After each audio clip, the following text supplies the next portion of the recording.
말씀의 하나님, 부흥하는 교회, 쇠퇴하는 교회 시리즈 설교 5번째 시간으로 제자의 삶으로 예수를 증거하는 교회라는 제목으로 이 시간 말씀 듣기를 소원합니다. 부족한 종을 세우셨사오니 이 종을 통하여 묵상하고 연구하고 또 기도하며 준비한 말씀을 전할 때에 우리 사랑하는 양정의 모든 성도들에게 큰 은혜가 되고 깨달음이 되어 진정 제자의 삶으로 나아가는 오늘 시작점 되게 하옵소서.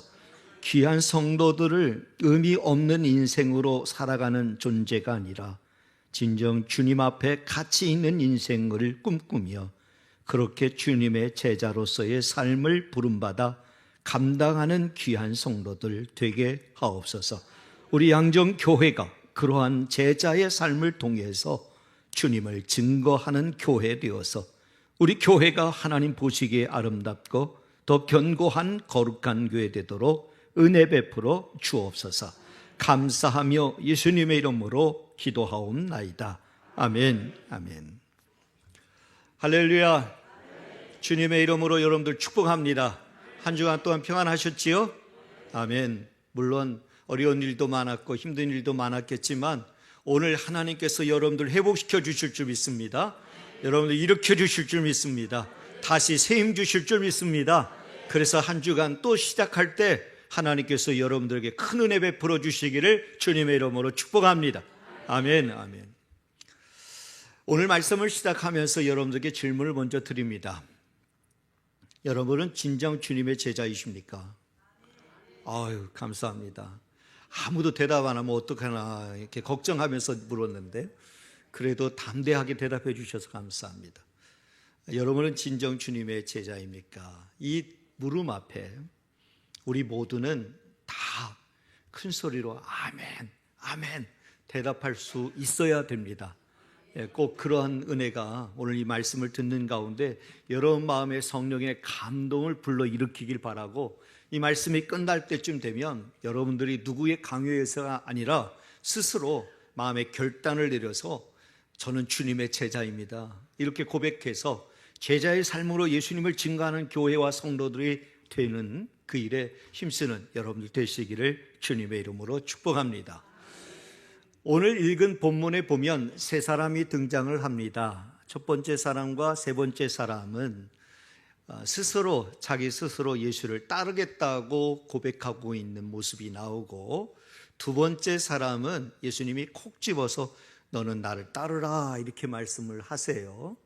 이 세 사람의 특징은 뭐냐면 모두 예수님을 따르겠다라고 하긴 했지만 그러나 결과적으로는 다 실패를 합니다.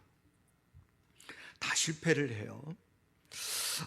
저는 이 세 사람을 통해서 예수님을 진정 따르는 제자의 삶이 어떤 것인가 그것을 한번 생각해 보려고 하고 그러면서 동시에 우리 사랑하는 양정교회가 제자의 삶으로 예수를 증거하는 교회가 되는 일에 한번 같이 꿈을 꿔보려고 합니다. 우리 교회가 온 성도들이 제자의 삶을 살아가고 그 제자의 삶을 통해서 예수를 더 많이 증거하고 살아가는 복된 교회 되어서 정말 우리도 승리하고 우리가 함께 증거하는 그 예수로 말미암아 주변 사람들도 승리케 되는 은혜가 있기를 주님의 이름으로 축복합니다. 자, 이제 세 가지 관점을 여러분들과 함께 말씀을 이렇게 나누도록 하겠습니다. 첫 번째, 제자의 삶은 뭐냐? 제자의 삶은 역경과 고난을 각오하는 희생의 결단이 있어야 해요. 어떡하죠? 좋은 일만 있고 행통하고 행복한 일만 있어야 되는데 제자의 삶은 역경과 고난을 각오하는 희생의 결단이 있어야 됩니다. 오늘 51절 말씀 우리 같이 한번 읽어볼까요? 시작. 예수께서 승천하실 기약이 차감해 예루살렘을 향하여 올라가기로 굳게 결심하시고 돼 있어요. 여기 예수께서 승천하실 기약이 차감해 무슨 얘기죠? 이제 십자가를 지게 될 시간이 점점 가까이 오는 거잖아요. 십자가의 길을 가기 위한 그 일을 위하여 예루살렘을 향하여 올라가는데 그런데 어떻게 했대요? 굳게 결심하시고. 이게요. 예수님도 십자가의 길을 감에 있어서 굳게 결심해야 될 정도였어요. 왜냐하면 그 길은 고난과 역경이 따라오는 길이기 때문이에요. 편안함과 어떤 안락함이 있는 그 길이 아니라 고난과 역경이 따라오는 길이 분명하기에 예수님도 예루살렘을 향하여 올라가면서 굳게 결심했어요. 제자는, 우리가 제자가 되기를 원한다면 우리도 역시 고난과 역경을 여러분 감당하는 희생의 결단이 있어야 돼요. 이거 피해가려고 하면 제자의 삶을 살 수 없어요. 예수님이 올라가고자 하는 예수님 그 예루살렘은 분명히 고통이 있고 죽음이 있어요. 이제 십자가를 지게 되고 십자가에서 죽음에 이르게 되는 그 시간이란 말이죠. 그래서 굳게 결심하시고 얘기해요. 저는 이 표현이 굉장히 마음에 와닿았어요. 굳게 결심하시고. 굳은 결심이 없이는 제자의 삶을 살 수 없어요. 왜냐하면 우리 주님은 그 고난을, 우리를 살리기 위하여 기꺼이 고난의 길을 가셨어요. 우리를 살리기 위하여 예루살렘에 올라가지 않아도 됐는데 예루살렘에 올라가신 이유는 분명히 우리를 살리기 위하여 십자가의 길을 가기 위하여 그 길을 가셨단 말이죠. 바로 그 길 위에서 주님은 제자들을 부르시고 있는 것입니다. 너도 나와 함께 가겠느냐? 너도 나와 함께 가겠느냐? 여러분, 제자의 길은 뭘까요? 제자의 길은 익숙함에서 떠나는 거예요. 제자의 길은 나를 내려놓는 거예요. 제자의 길은 때로는 외면받고 때로는 잊혀지는 존재가 될 수도 있는 거예요. 왜냐하면 희생을 각오하고 따르는 길이기 때문이에요. 내가 주목받고 내가 인정받고 내가 높아지고자 하면 결코 갈 수 없는 길이 제자의 길이에요. 57절 말씀의 전반절을 보면 길 가실 때에 라는 표현이 나와요. 길 가실 때에. 이 표현이 저는 굉장히 유독 마음에 와닿았어요. 그 길을 가려면 고난을 각오해야 하지만 홀로 낯선 그 길을 가라고 하지 않는단 말이에요. 그 길을 갈 때에 우리 주님께서는 나 혼자 딱 떠밀어버리고 네가 알아서 가라, 그 길을 가야 된다 이렇게 하지 않으시고 어떻게 하시냐면 이미 그 길 앞에서 예수님은 우리를 향해 손을 내밀고 계시고 있는 거예요. 너도 나와 함께 가겠느냐?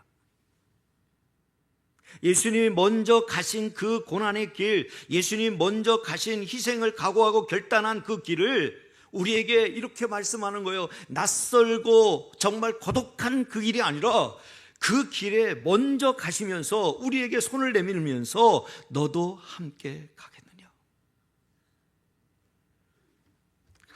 첫 번째 사람이 어떻게 대답할까요? 이렇게 주님이 초청했을 때 이렇게 대답합니다. 57절 중간절 말씀입니다. 같이 한번 읽어볼까요? 어떤 사람이 여짜오되 어디로 가시든지 나는 따르리이다. 어디로 가시든지 나는 따르리이다. 여러분, 어찌 이렇게 얼핏 보면 대단해 보이죠? 그런데 즉흥적인 대답이에요. 즉흥적인 대답은 신뢰가 안 가요. 마태복음 8장 19절에 보면 이 사람의 신분이 정확히 나와요.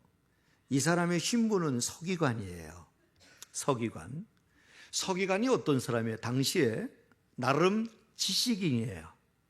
해박한 지식을 많이 가지고 있는 사람이에요. 그만큼 지위와 위치가 보장된 사람이에요. 괜찮은 사람이죠.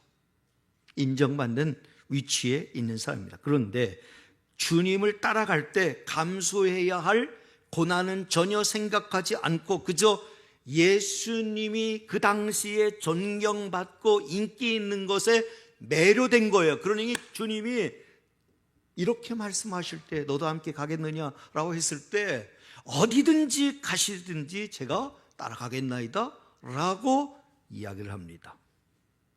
마태복음 8장에 보면 이 내용이 좀 더 자세히 기록이 되어 있어요. 이 배경을 좀 이해해 볼 필요가 있는데요. 그 사람이 이 서기관이 예수님을 따르겠다고 했던 이 배경에는 두 가지 사건이 있었어요. 두 가지 사건이 뭐냐면 바로 주님의 말씀으로 귀신을 쫓고 주님의 능력으로 병든 자를 고치거든요. 그 일로 말미암아 예수님 주변에 많은 사람들이 군중들이 벌떼와 같이 모여들기 시작했어요. 막 수많은 사람들이 예수님의 소문을 듣고 막 모여들어서 귀신을 내쫓고 병든 자를 막 고치니까 막 인기가 하늘을 찌르는 거예요. 예수님을 따르려고 하는 사람들이 막 모여들기 시작하는 거예요. 그래서 어디로 가시든지 따르겠습니다 라고 했을 때 예수님은 그 마음을 정확하게 꿰뚫어 보고 있는 거예요. 예수님을 따르겠다고 했지만 그러나 그가 어떤 마음에서 예수님을 따르겠다고 말했는지 아셨던 거예요. 그래서 예수님께서 뭐라고 하는지 보세요. 58절 말씀입니다. 우리 같이 한번 읽어보겠습니다. 시작. 예수께서 이르시되 여우도 굴이 있고 공중에 새도 집이 있을 때 인자는 머리 둘 곳이 없도다 하시고.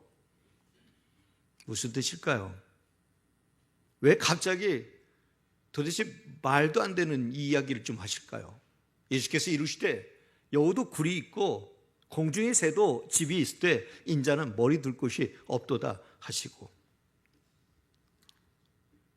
무슨 얘기냐면요, 너가 나를 따르겠다고? 너가 나를 따르겠다고? 그런데 진짜 따를 수 있겠어? 진짜 따를 수 있겠어? 내가 가는 길은 절대 평안한 길은 아니야. 고난의 길이야. 힘든 길이야. 희생을 각오해야 갈 수 있는 길이야. 공중에 새도 있고, 공중에 새도 또 다 있는데 인자는 머리 둘 곳도 없어. 고난을 각오해야만이 갈 수 있는 길이야. 이 얘기를 하고 있는 거예요. 지금 이 사람의 마음을 정확히 꿰뚫어 보고 있는 거예요. 이 사람은 그저 소위 예수님의 인기, 예수님이 사람들을 막 군중을 끌고 다니는 그 매력에 매료되어서 그래서 예수님을 즉흥적으로 대답한 거예요. 아무 고민 없이 제가 어디든 가시든지 제가 따르겠습니다. 이렇게 얘기한 거예요. 그런데 예수님은 이렇게 대답하는 거예요. 네가 정말 따르겠다고? 그런데 이 길은 편안한 길이 아니야. 안락한 길이 아니야. 대우받는 길이 아니야. 이 길은 고난의 길이야. 머리 둘 곳조차도 없는 고단한 길이야. 제자의 길은요, 이렇게 배척과 환난을 각오하고 값비싼 희생을 대가를 치를 결단이 있어야 갈 수 있는 그 길이 제자의 길이에요. 52절 53절 말씀을 한번 읽어볼까요? 우리 같이 한번 읽어보겠습니다. 사자들을 앞서 보내심에 그들이 가서 예수를 위하여 준비하려고 사마리아인의 한 마을에 들어갔더니 예수께서 예루살렘을 향하여 가시기 때문에 그들이 받아들이지 아니하는지라. 예수님이 가는 길을 방해받습니다. 예수님이 가시는 그 길, 예루살렘을 향하여 가시는 그 길을 가지 못하도록 방해합니다. 배척합니다. 대적합니다. 단 하나의 이유는 뭐냐면 예수께서 예루살렘을 향하여 가시기 때문에, 그래서 그들이 받아들이지 아니하는 겁니다. 이 모습을 내내 지켜보고 있었던 제자 야고보와 요한이 예수님께 이렇게 말합니다. 화가 납니다. 그래서 화가 난 마음으로 호기롭게 이렇게 대답합니다. 54절 중간절입니다. 우리 같이 한번 읽어보겠습니다. 주여, 우리가 불을 명하여 하늘로부터 내려 저들을 멸하라 하기를 원하시나이까?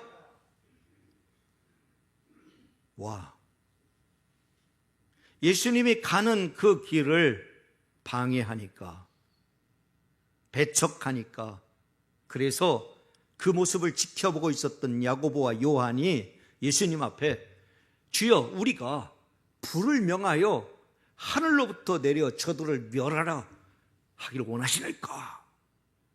이렇게 그 소리를 칩니다. 그런데 예수님의 모습은 어떻죠? 예수님은 꾸짖습니다, 이들을. 예수님은 꾸짖어요. 왜요? 제자에게는 고난을 감수해야 갈 수 있는 길이기 때문이에요. 그런 배척을, 그런 방해를, 그런 고난을 마땅히 당하는 길이 제자의 길이에요. 그런데 제자 야고보와 요한의 마음에는 여전히 치유되지 않는 갈등과 편견이 있었던 거예요. 그래서 그들의 발은 예수님을 따르고 있었는지 모르지만 마음은 여전히 옛 방식으로 복수를 꿈꾸고 있는 거예요. 주여, 하늘을 명하여 불을 내려가지고 막 다 멸하라 할까요? 여러분, 우리도 다르지 않죠. 주님을 따른다고 하지만 내 마음속에 여전히 치유되지 않은 상처들이 존재합니다. 그 오래된 쓴뿌리로 마음의 벽을 세워놓으면 우린 주님의 제자가 될 수 없기 때문에 주님은 이것을 단호하게 꾸짖고 있는 것입니다. 여러분, 복음이 무엇입니까? 복음은 마음의 벽을 넘어서는 겁니다. 복음은 이 편견, 내가 가지고 있는 미움, 죄송합니다. 내가 무시당하고 배척당했던 이 마음의 상처들을 넘어서게 하는 것이 복음입니다. 용납할 수 없는 증오했던 사람의 경계를 허물어뜨리는 것이 복음입니다. 다시 말해서 제자는 뭐냐면 복음을 경험한 자가 제자입니다. 복음을 통해서 이 허물과 이 모든 마음의 벽들을 허물어뜨리고 그래서 주의 사랑과 용서로 나아갈 수 있는 자가 제자입니다. 여러분은 예수님을 왜 따른다고 하고 계십니까? 서기관과 같이 성공, 출세, 축복, 형통을 누리는 혜택 때문에 예수님을 따른다고 지금 고백하고 계십니까? 제자의 삶으로 예수님을 증거하는 교회가 되려면 어떤 혜택 때문이 아니라 예수님 한 분만으로 만족해야 합니다. 히브리서 11장 24절로 26절 말씀인데 우리 같이 한번 읽겠습니다. 시작. 믿음으로 모세는 장성하여 바로의 공주의 아들이라 칭함받기를 거절하고 도리어 하나님의 백성과 함께 고난받기를 잠시 죄악의 낙을 누리는 것보다 더 좋아하고 그리스도를 위하여 받는 수모를 애굽의 모든 보화보다 더 큰 재물로 여겼으니 이는 상 주심을 바라봄이라. 아멘. 그렇다면 우리는 질문할 것이 이거지요. 주님의 제자가 된다는 것이 고난의 길이고 희생을 각오하고 결단해야 하는 길이라면 그렇다면 내가 왜 그 길을 가야 하는가? 그 길을 내가 왜 가야 하는가? 굳이 편안한 길도 있고 복받고 평통한 길도 있는데 내가 왜 그 길을 가야 하는가? 여러분, 우리는요, 우리 삶의 목표는 하늘의 상 주심을 바라보기 때문입니다. 우리 사랑하는 양정교회가 왜 제자의 삶으로 예수를 증거하는 교회가 되어야 하느냐? 그것은 하늘의 상 주심을 바라보기 때문입니다. 저는 우리 사랑하는 양정의 모든 성도들이 하나님이 준비하신 하늘의 상 바라보며 나아가시는 은혜가 있기를 주님의 이름으로 축복합니다. 여러분, 제자는 바로의 공주의 아들이라 칭함 받는 것보다 잠시 죄악의 낙을 누리는 것보다 애굽의 모든 보화보다 하나님과 함께 고난을 받으며 그리스도를 위하여 받는 수모를 감당하는 자가 제자입니다. 그 결과 이는 상 주심을 바라봄이라 얘기합니다. 사랑하는 양정의 모든 성도들이 하나님으로부터 많은 상급받아 누리시는 복된 인생 되시기를 주님의 이름으로 축복합니다. 두 번째는요, 제자의 삶은 뭐냐? 제자의 삶은 헌신하는 것에 우선순위가 정해져 있어야 돼요. 여러분, 교회 와서 여러분 대우만 받으려고 하면요, 제자가 아니에요. 진짜 제자는요, 헌신하는 것에 우선순위가 정해져 있는 사람이 제자예요. 59절 말씀 우리 같이 한번 읽어볼까요? 자, 시작. 또 다른 사람에게 나를 따르라 하시니 그가 이르되 나로 먼저 가서 내 아버지를 장사하게 허락하옵소서. 여러분, 이 말씀을 읽을 때마다 때로는 주님을 오해하기도 했을 거예요. 아, 주님은 피도 눈물도 없는 분인가? 인간의 마땅한 도리가, 자식된 도리가 뭐냐면 아버지의 장례를 해야 되잖아요. 그런데 그 장례를 나 내팽지치고 예수님 따르라는 건가? 오해할 수 있죠. 이번에는 예수님께서 한 사람을 콕 집어서 초점을 하신 거예요. 너는 나를 따르라. 그런데 이 사람이 대답하는 거예요. 따르기는 따르겠지만 조건이 하나 있어요. 조건이 하나 있는데 그것이 뭐냐면 나로 먼저 가서 내 아버지의 장례를 장사하고 이렇게 돌아오게 해 주십시오. 허락해 주십시오. 이것입니다. 저는 이 사람의 입장을 충분히 이해합니다. 자식으로서 어쩌면 마땅한 도리입니다. 이것은 해야 될 일입니다. 그런데 예수님의 반응이 놀랍습니다. 예수님의 반응은 이렇게 반응합니다. 60절입니다. 우리 같이 한번 읽어보죠. 시작. 죽은 자들로 자기의 죽은 자들을 장사하게 하고 너는 가서 하나님의 나라를 전파하라. 굉장히 좀 황당한 말씀을 하잖아요. 어찌 보면 부모도 몰라보는 배은망덕한 그런 어떤 것을 말하는 것 같은데 여러분, 결코 그렇지 않습니다. 분명히 이 사람에게는 고령의 아버지가 계셨는지 모르겠습니다. 분명히 이 사람에게는 오늘 내일 하는 정말 위급한 상황 가운데 아버지가 계신지도 모르겠습니다. 그런데 그 조건 때문에, 그 이유 때문에 결단하는 행동은 없고 뜻만 들이고 느그적거리는 모습만 있는 것입니다. 그것이 이유가 되고 그것이 핑계가 되고 그래서 지금은 아니다, 이거예요. 여러분, 예수님이 이 상황을 몰랐겠습니까?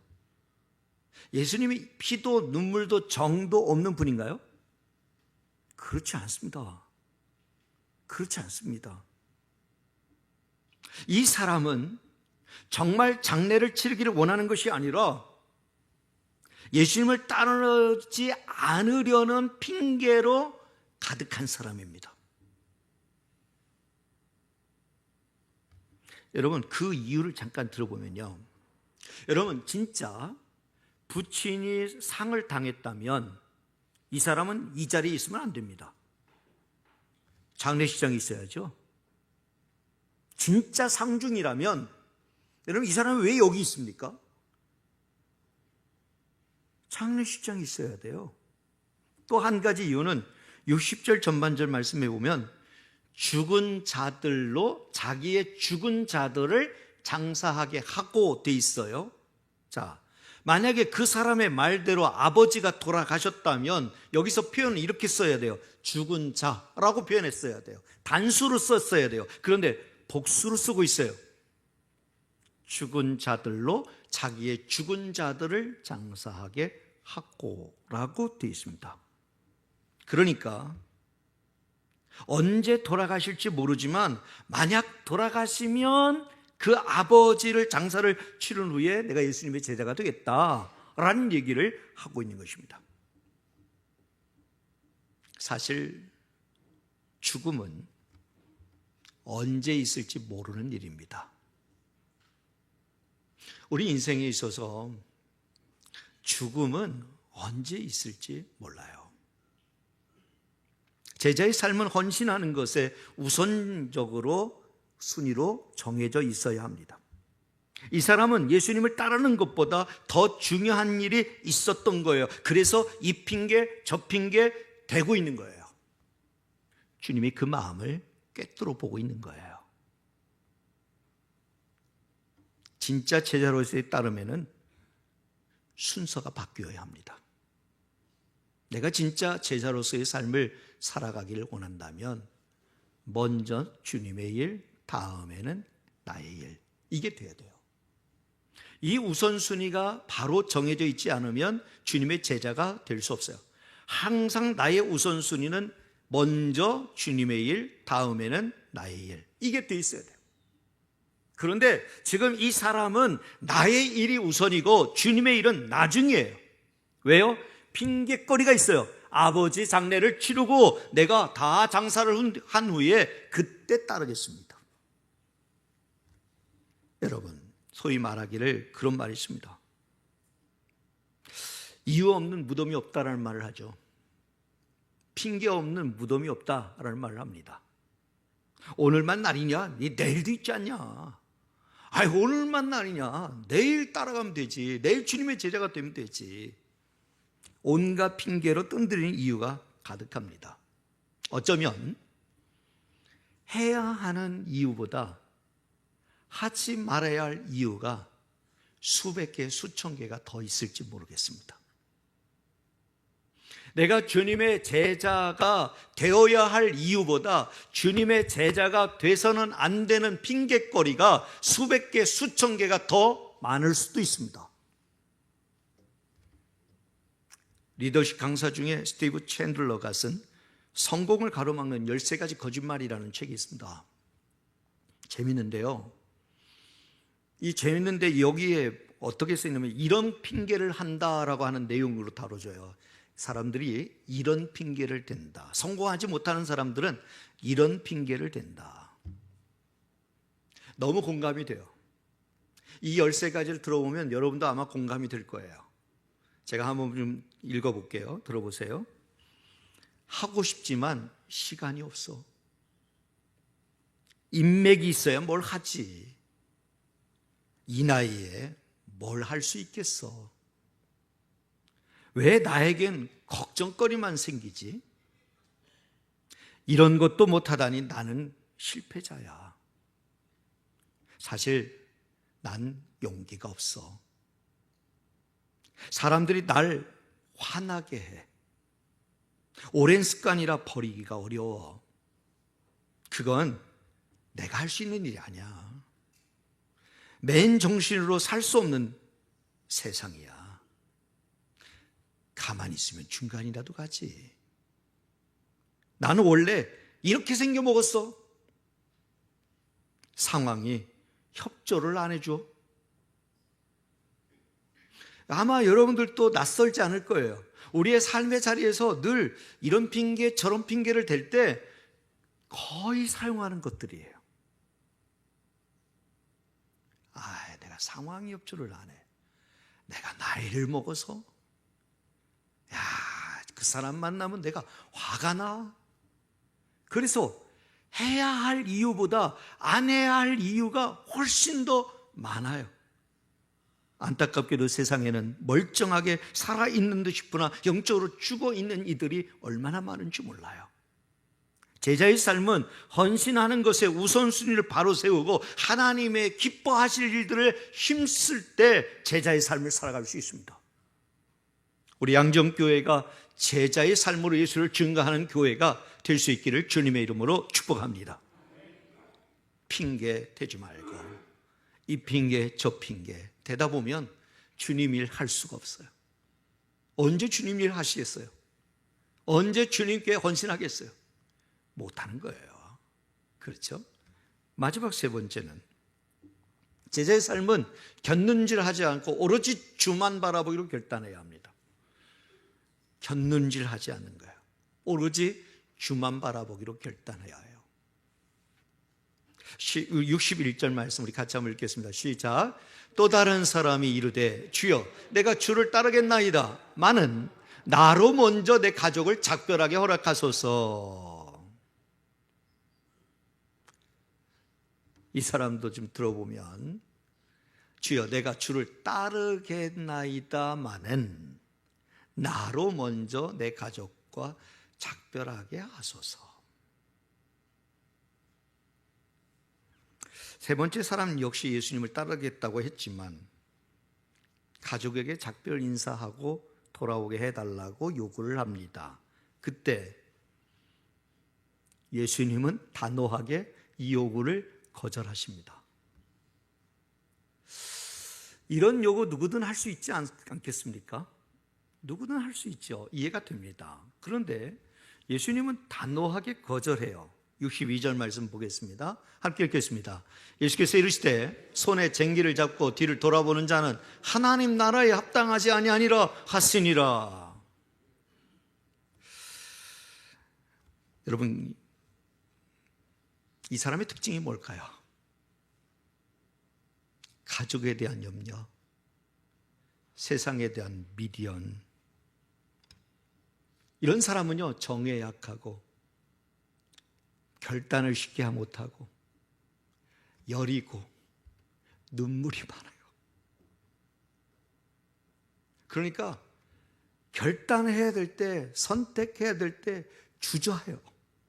자꾸 머뭇거려요. 미련이 둬요. 그러니까 어떻게 해요? 자꾸 뒤를 돌아봐요. 아이고, 이대로 가서는 큰일 나는데, 이렇게 가면 안 되는데, 미련이 드는 거예요.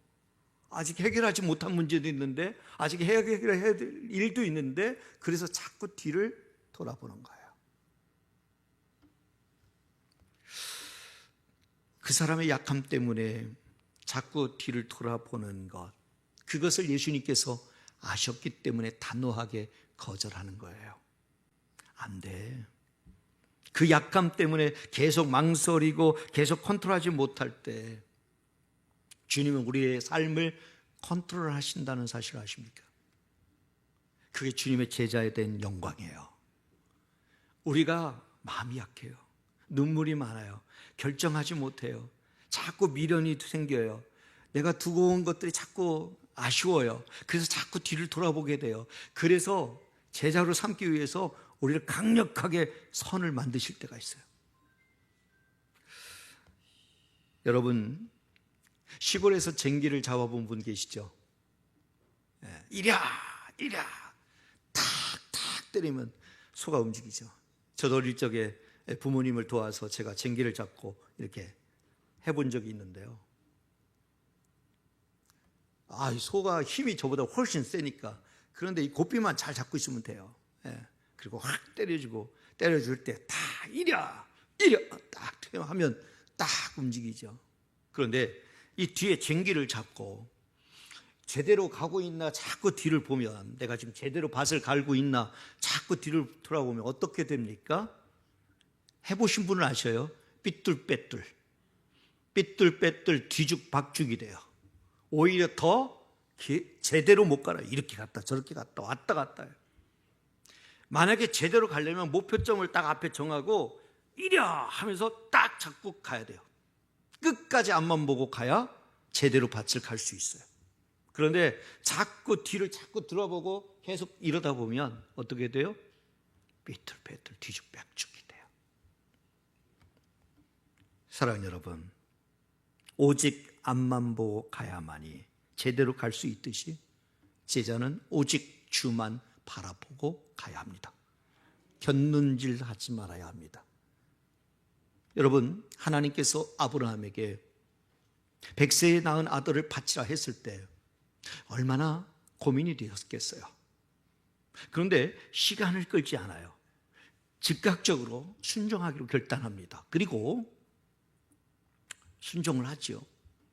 만에 하나 만약에 이 사실을 가족들과 상의했다고 한번 해봅시다. 다음날 아침에 떠나야 되는데 그 저녁에 가족들을 불러놓고 얘들아 한번 들어봐라. 하나님이 이 아들을 바치라는데 어떻게 했으면 좋겠냐? 어떻게 했으면 좋겠냐?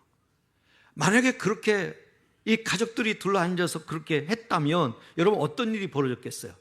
가족들은 다 울고불고 만류를 했을 것이고, 그러다 보면 하나님의 명령에 불순종하게 됐을 것이고, 그러다 보니 하나님 여호와 이레의 하나님을 경험하지 못했겠죠. 결국 하나님의 여호와 이레의 하나님을 경험하지 못했을 거예요. 우리가 예수님의 제자가 되겠다고 결심하는 그 순간 우리는 계속 뒤를 돌아봐서는 안 됩니다. 오직 주님만 바라보아야 합니다. 곁눈질 하지 말아야 합니다.